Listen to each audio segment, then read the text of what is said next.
Hi, welcome to September. You know, it's funny. September was always like this time of new beginnings because it represents, going back to school, all those years that we were on that school calendar when we were younger.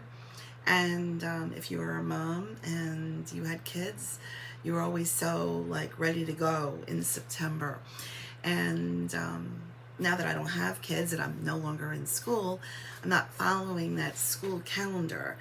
And that in itself just feels so abundant. I don't really organize my life and what I do according to that school calendar. But September still is a time when you start to see the shift in the seasons.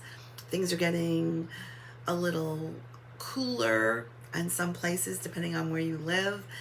And this drive, this feeling of wanting to get things done, wanting to get things accomplished, starting something new, a new project, feels to be like the energy that seems to accompany September. And that makes a lot of sense to me because I pulled the card bearing fruit.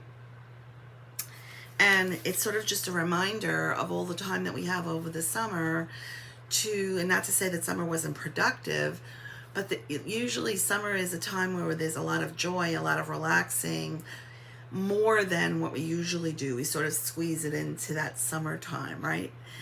And I sort of just want to remind you that the way that we bear fruit is by gifting ourselves the time to play and to have joy.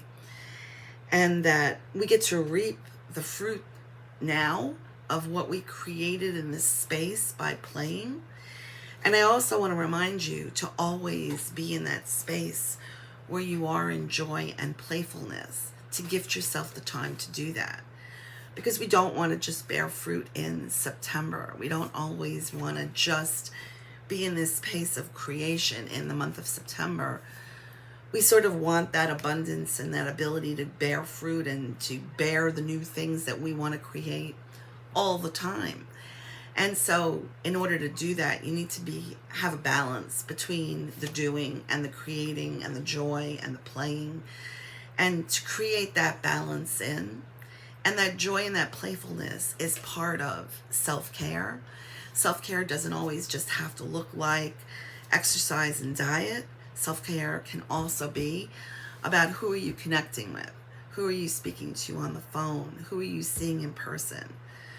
How are you allowing yourself to relax? Are you gifting yourself that time to be able to do that?